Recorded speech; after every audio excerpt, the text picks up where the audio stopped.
All right. Good evening, everyone. It is 5 o'clock, and I know you're probably hungry, so I'll make sure that we start on time.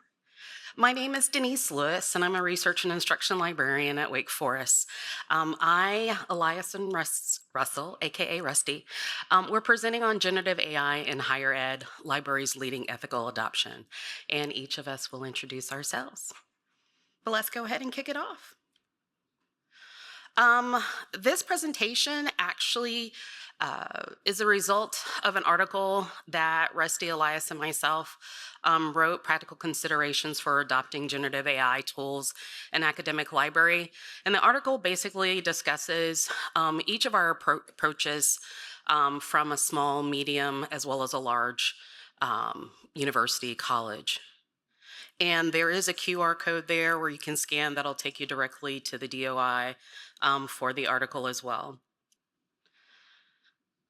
All right, so I'm from Wake Forest University, and just to give you a little bit with regards to Wake Forest, just in case you don't know it, we were founded back in 1834, and we're a private liberal arts university. Our motto is Pro Humanitate, for humanity. Between the undergraduate and the graduate enrollment, we have approximately 9,322 students, over 50 majors offered, 60 minors. And one of the things that we pride ourselves on is a small student-faculty ratio. Our class sizes are very small. Like, for instance, all of our 4-credit library classes typically are 15 students in each class. So one of the things I want to touch upon is how we've basically integrated AI in the university from a standpoint of building awareness, facilitating adoption, as well as supporting the usage of AI tools for students, faculty, and staff.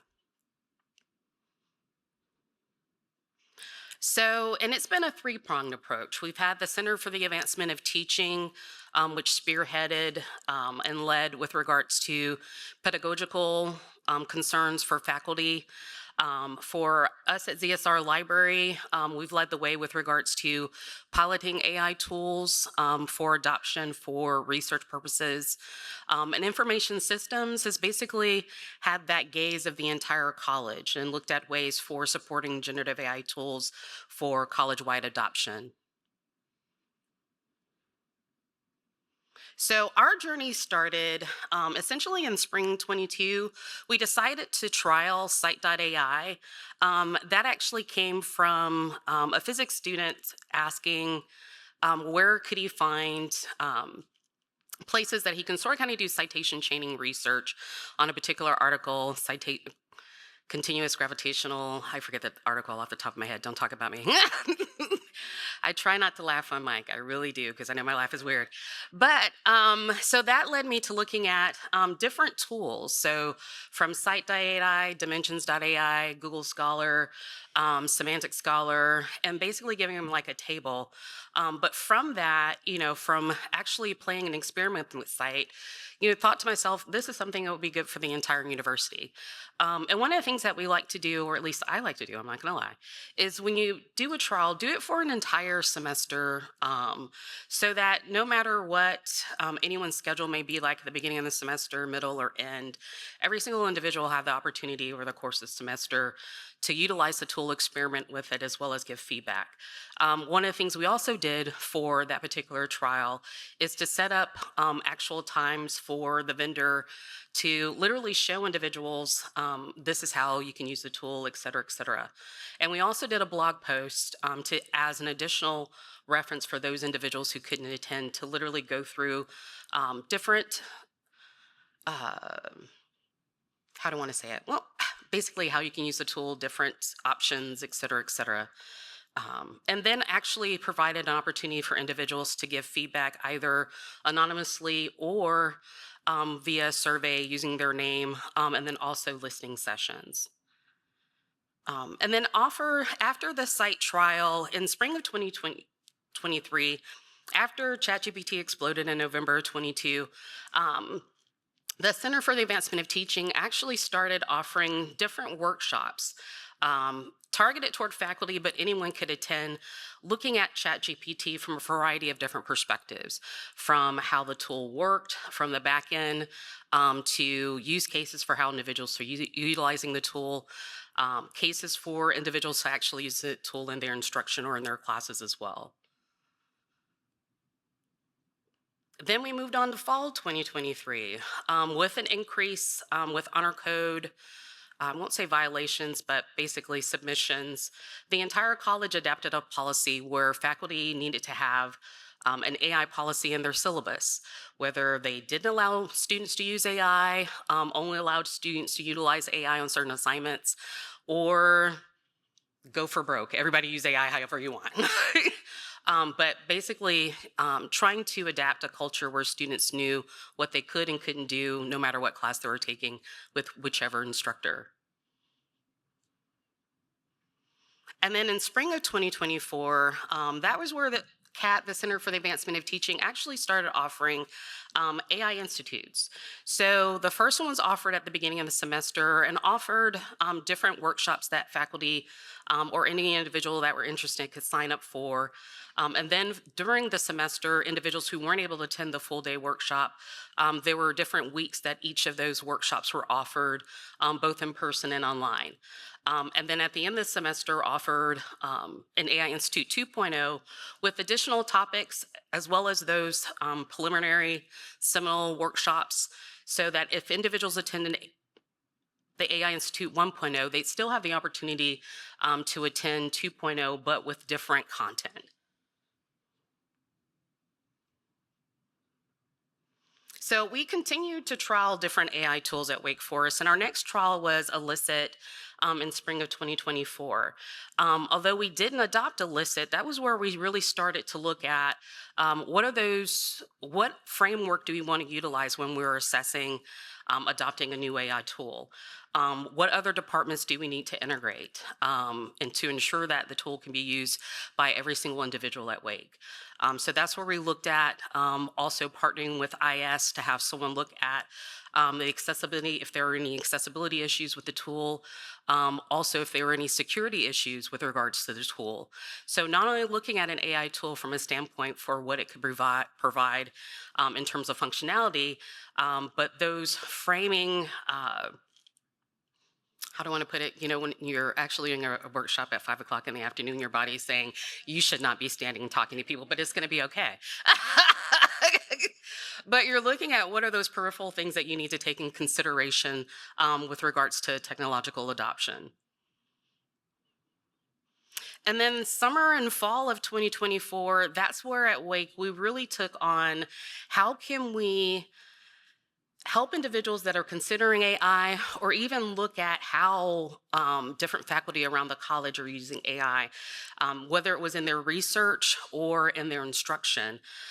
So we actually had essentially peer-to-peer AI seminars where individuals signed up, and the seminars varied with regards to how they were offered. There were some that were offered like an hour each day of the week, some that were half days, and then others that may be just a full day.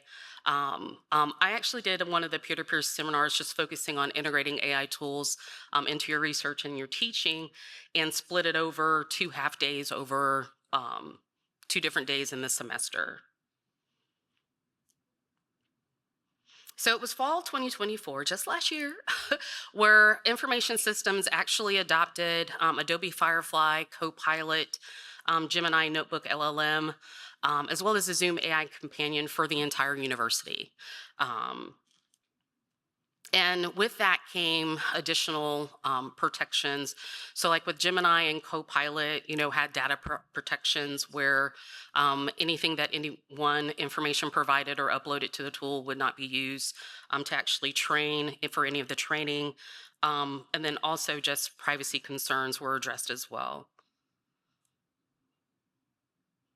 But we don't want to forget our students. A lot of times we, you know, look at developing training on utilizing a new tool for faculty and staff, but we forget the students are there too. And the Center for the Advancement of Teaching actually surveyed the students in the spring of 2024 to look at engaged students' experience with AI, self-efficacy, how did they believe, what was their skill set, and then to look at, if they had any fears with regards to utilizing AI tools in the classroom. Information Systems coordinated a one-day conference for students and actually had students involved in planning the conference, looking at AI for good, having students to realize different ways that they could utilize AI, not only as students in the classroom, but also as they were preparing, to go out into the workforce. And ZSR, we offered a course integrating AI tools into the research in spring of 2025. So as of fall of 2024, we had more librarians in ZSR actually utilizing AI, not only in their one-shots, but also into our credit courses that we teach as well. We even adopted a version of ChatGPT, a team version, for use for those librarians who wish to do so. But we also solidified the methodology for adopting site licenses for AI tools.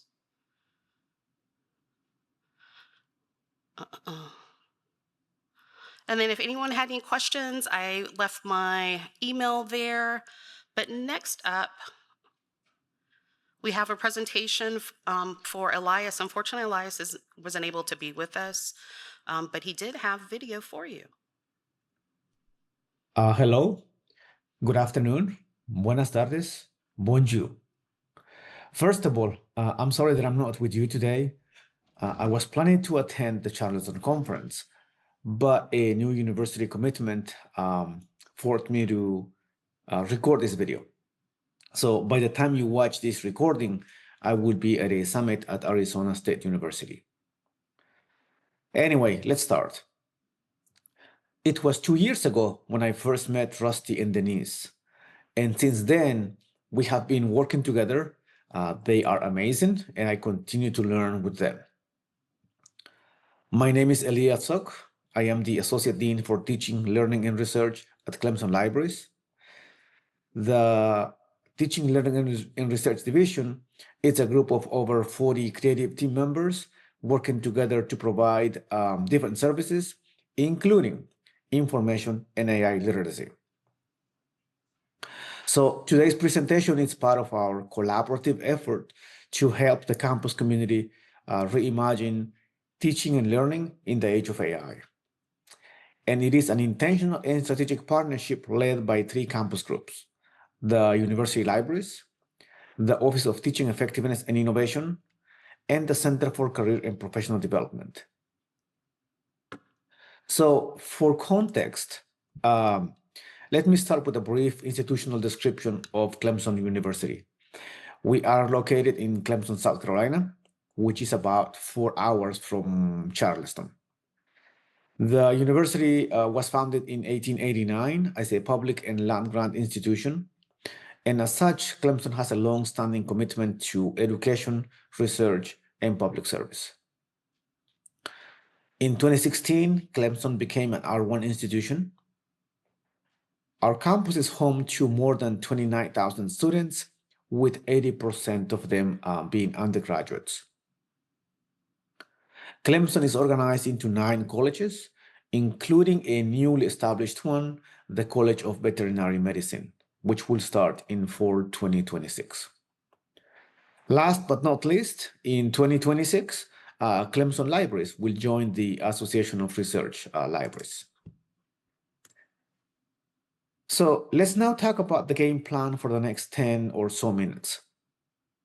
I will frame my talk around 3 questions. Why? Why do we do what we do? What have we done?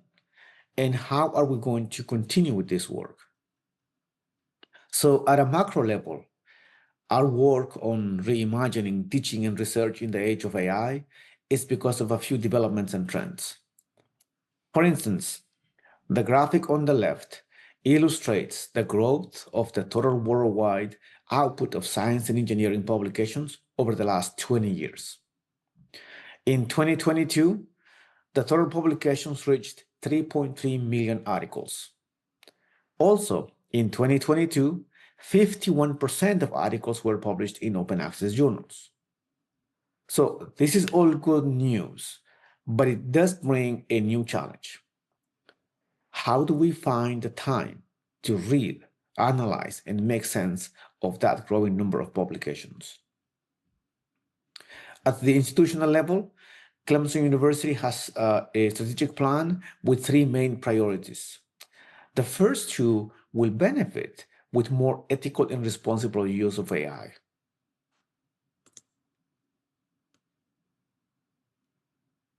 So let's get a bit more specific now.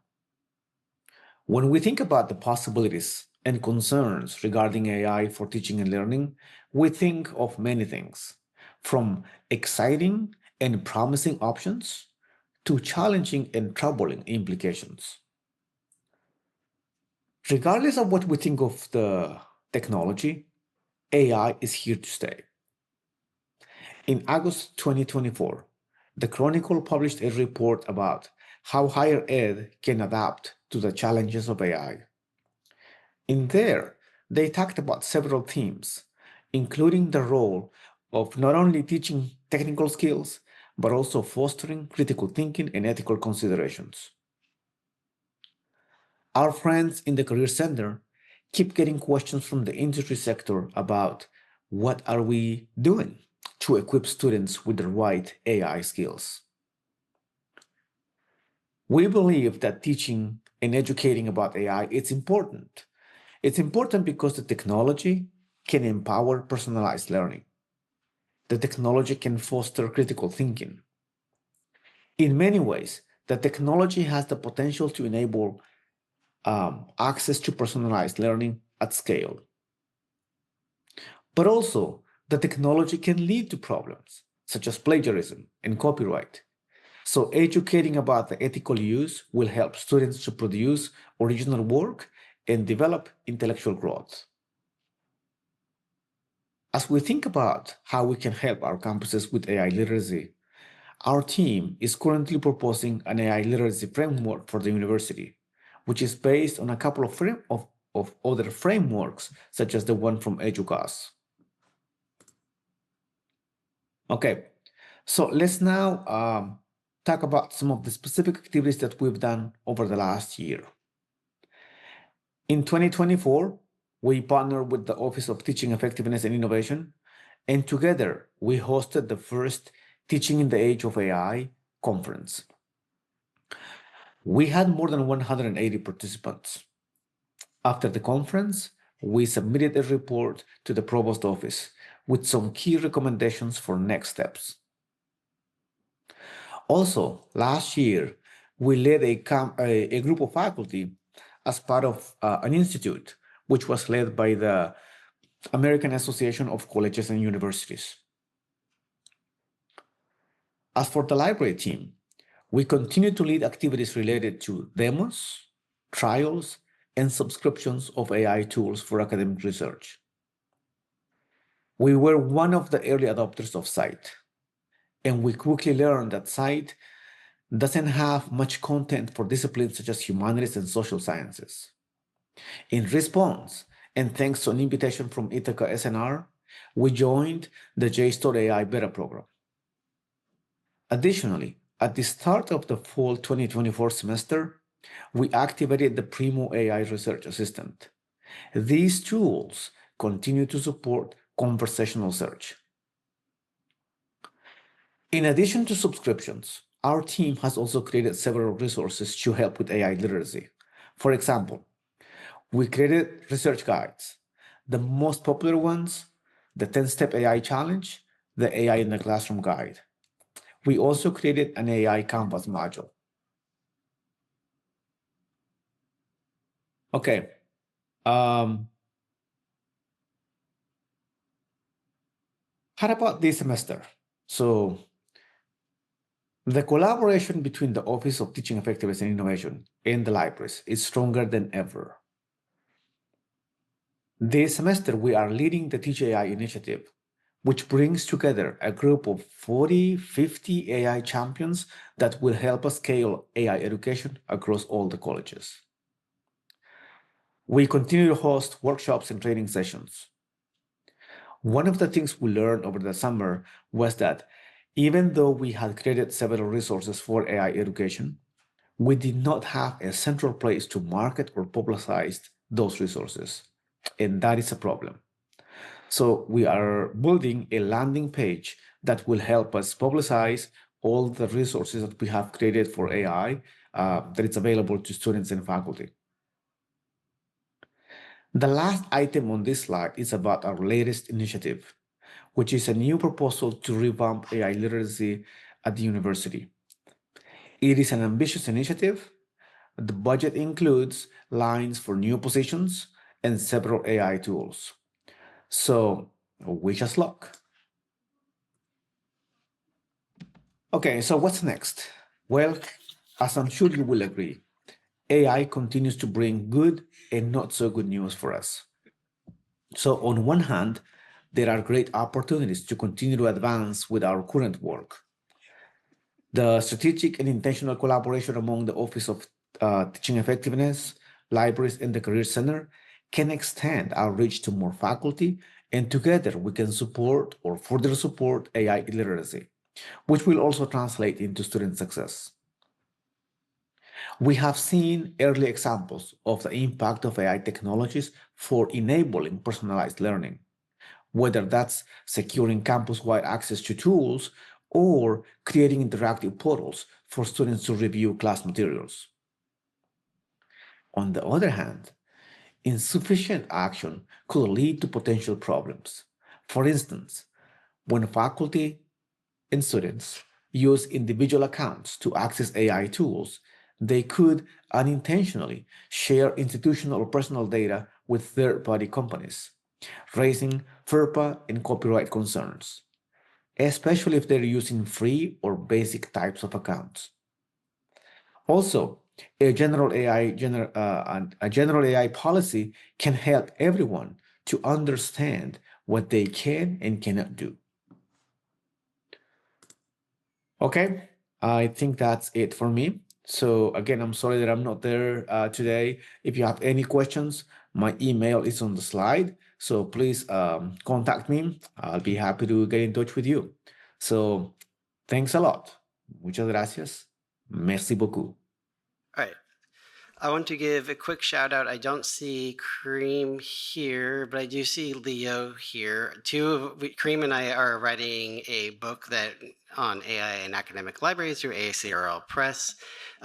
Leo did a wonderful chapter on upskilling.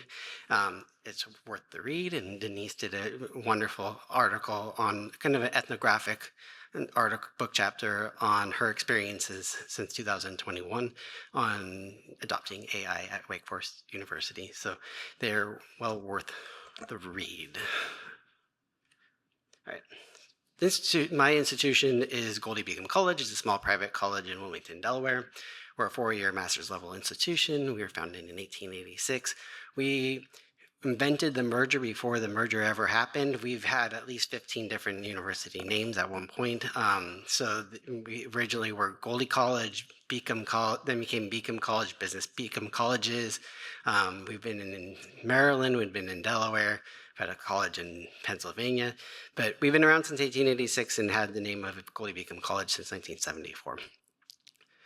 We are an emerging Hispanic institution. We traditionally have brought in students who do not generally want to go to college, and this is something they want to explore. And generally, they come from a family income of less than $25,000. We are teaching and learning focused. We do not have a research focus, which makes teaching AI just that much more fun. We believe very much in democratizing access to AI tools. The library has licensed AI tools since 2019. 3 of the tools that we have adopted are LitMaps, Grammarly, and Scholarly. We use LitMaps for discovery and scholarship as a conversation. We use Grammarly for writing and Scholarly for evaluation of information. There was a presentation this morning that talked all about that. So there's always, I think this is probably the sixth time this year that we talked about it, but we're not going to be talking about that today. We're talking more about what article that we wrote earlier in the practical considerations for your institutions. We are teaching students, and we always want to make sure through the democratization of information, we want to teach our students the difference between freemium and paid for AI tools. There's a huge difference, but for at least our students, that is a huge cognitive load for them. They do not understand that free means that you're giving away information and you're always giving something away and nothing is actually free. All right, AI tools we licensed and piloted, fostering the culture of AI adoption. One of our first tools that we ever picked up was Unity Discover, probably the only AI tool that has actually ceased to exist after ChatGPT came around, but it was a wonderful tool that showed students how, with knowledge graphs, and showed scholarship as a conversation. At the same time, we picked up Grammarly and Scholarly for academic support. The tutoring center is in the library that I used to manage, and which fortunately I do not manage anymore, and so that's great, but we got to keep the AI tools, which works well for us. We do lit maps for teaching scholarship as a conversation. We recently won an award through ALA for our work on adopting lit maps and teaching students that scholarship is a conversation. It's a wonderful tool where basically a citation mapping tool with the AI layer. So there is a choice of what they do. So everything that we want to do is for them to evaluate that AI is a choice and that they don't have to adopt AI. We've been evaluating an image to text generator. We've been using ImageFX, which is a Google product, which is pretty cool. It has decent number of tokens and a lot of guardrails. There's one student, you can't use it unless you're over 18, one student who wanted to do something related to our common reading program, because we usually do a visual expression, and they wanted to do something on the student in a playground, and Google just refused to actually generate that image and just circled and circled and circled and circled. We not on this slide because this only happened a week ago. We actually, for teaching and learning, started using SQLite, and SQLite's a JSTOR product for cataloging, but we actually put those ImageFX AI generated images into SQLite, and then that generated a description, and the students who generally have never been to a museum before use that description to write their description of their visual expression that goes into a gallery in the library. It was really neat because one of the students put it in, this description in, or put his image in, and then there was thought bubbles of a cartoon, and in his description that's only supposed to be 100 words, he left out the thought bubbles and why he chose the thought bubbles. And during class, he talked all about thought bubbles for 15 minutes. So then, reminded him that he should actually add those thought bubbles. So everything that we teach them is always human generated, AI revised, human evaluated. And finally, we use Gamma in English composition classes as well. It's also a free tool. We're trying to figure out which one is better, what is better, Beautiful AI or Gamma. We like having presentation tools, and it's one of those tools that the students, we didn't actually have to go in the classroom to teach. It was great. They we gave it to them, and they just kind of went forth and took over that whole session and started teaching me about Gamma, which is awesome. So tying AI tools into the curriculum, anything that we purchase has to be tied into the curriculum. There has to be some sort of an assignment that is going to be tied into it. Otherwise, we will not purchase it. We tried to get we actually purchased that AI, but faculty would not adopt it, so we let it go. So we have no problem getting rid of things if we don't actually find a way to tie it into the curriculum. Or for other tools that we do use, like SQLite, it's going to solve some sort of problem that we have, which is figuring out how to, basically getting rid of our backlog of many millions of images that we all have in our special collections. Through word of mouth, generally, is how we get faculty to adopt AI tools. We have it fully adopted in all composition courses. We are unlike any other institution where all the English faculty, humanities faculty love AI, and our business faculty will not touch it. So who knows? There's always that one outlier. So getting faculty buy-in beyond critical writing has been easy for 200, 300, and 400 level English humanities classes. Again, business, not so much, but probably we have had some, inroads into psychology and into marketing classes, but not totally tied into the curriculum where it's actually built into the syllabi and gets graded. For authentication, I think like all ed tech tools that we ever adopt, Grammarly has been probably the best in terms of using Open Athens and providing single sign-on for access. So we do have, it helps us with evaluating, do we want to keep this or not? For Litmaps and Scholarcy, it is IP domain whitelisted. And so that does create some problems with registration most of the time, because we do forget when we say we need to use your personal college email, which is generally gbc.edu. There's someone always who asks, can I use my Gmail account? So we do appreciate anytime that EdTech tools actually join the federation with Open Athens so that we can do single sign-on and it does become more secure. One of the biggest complaints from faculty is that all these tools don't have an LMS integration and they're not LTI 1.3 compliant. For assessment, we rely a lot on anonymized vendor usage reports, Litmaps and Scholarly. There's no dashboard and reports are sent emailed to us.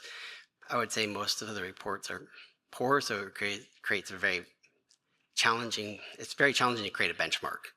Grammarly does have a dashboard. We're in the middle of analyzing the data for the last 5 years.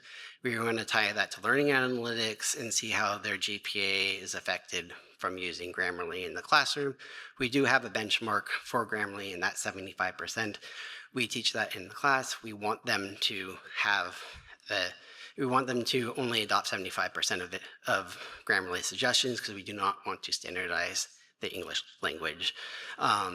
So that is, it creates a funny story too, where when we were doing a class a couple of weeks ago, 2 students were told, that's your goal. You don't want to accept everything that you see.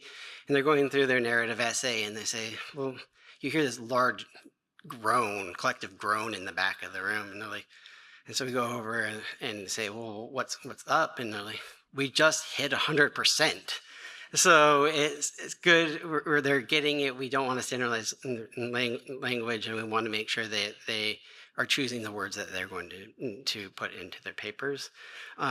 Students have a choice in creating an assignment using an AI tools. So the biggest concern students generally have is putting their IP into an AI tool. They can care less about the environment at this point at 18 years old. You tell them that and they're like, that seems to be a much larger issue that we should have a class for rather than something that they're completely aware of. But they are very aware of putting their information into something that will take their information and then train on it. So everyone has an option of doing an assignment that is AI generated or not using AI. We adopted Scholarly, which is a wonderful tool for neurodivergent students. We have most of our students, I have not surveyed them, but I would hazard to say that reading is not their favorite thing to do. So reading a book is not their favorite thing to do, and most of them have never seen or have ever touched a scholarly article before. There are no libraries in public schools in Delaware. So when they come to us, this is the first time they've ever actually seen a library. That goes the same for UD, Del State, anywhere else. So all our in-state students generally haven't used a library unless they've gone to their parents have taken them to a public library. Scholarly is great it has flashcard style summaries, and it helps them to dig deeper. It helps with students who are neurodivergent, who have ADD and autism, aiding with their comprehension of complex academic content. It's personalized pacing, so the flashcards really do help. We have done studies with this. The students who self-identify and choose to be part of our focus groups say that Scholarly helps them a lot with just digging into those scholarly articles that they otherwise generally read only a couple sentences of the abstract and move on to evaluate that information. So this has helped with that. The one negative of Scholarly is that it's not good for humanities articles. So we were doing a common reading program book called War for Empathy. It's a wonderful book by Jamil Zaki at Stanford. And we tried to, we had digital copies of that book. Because it doesn't have H1, H2, and H3, it didn't want to read the article, and it came, when we put it into Scholarly, it generated a Latin love poem. So after many attempts of scanning and using a little bit better DPI, we finally got it in and was able to read it fairly well with still some errors. So we were not reading Latin love poems for that class, and so we had to figure that out. So we believe in ethics and practice. Students analyze stereotypes in the AI-generated images generally that they create. We learn a lot about being specific in our prompting. One student for the image FX created, we were doing something on advocacy, and they put an image of, I want to have people of diverse backgrounds and in my image, and I've been doing something about advocacy, generally about immigration lately. And the student, and it was pretty much a nondescript brown color of people and one African American person. And so we worked a lot on making sure that they understood what you are actually putting in their prompt. And we worked on, they wanted a Turkish person. It turns out they wanted an Italian person. So basically they started listing all their friends, because we have a lot of international students, all their friends into into the image that they were creating, the visual expression that they were creating. So it was good learning, it's a good way to teach them how to do prompt literacy as well. So they're actually putting stuff in there that they want, and not what the AI tool is going to create for them. Faculty autonomy, they can integrate the tools or not. We don't have a policy that they have to, but we do have a culture of AI. So there's not, when we do introduce a new tool, it's not a question of why are we doing this, it's more of what does it solve? Finally, student agency, there's always an non-AI alternative available for them. So we do believe in creating a culture of AI, student-centered, faculty flexible approach, and we really, really do believe in democratizing AI. We do not believe in using freemium things, because AI freemium is not a good way to learn how and to evaluate AI tools, which is what we're trying to do, especially as a workforce development college, where our main goal is for the students to go into the job interview saying, I have used AI tools at one point, and this is why I like it or don't like it, and actually be able to converse in why they will use it or will not use it. So, questions?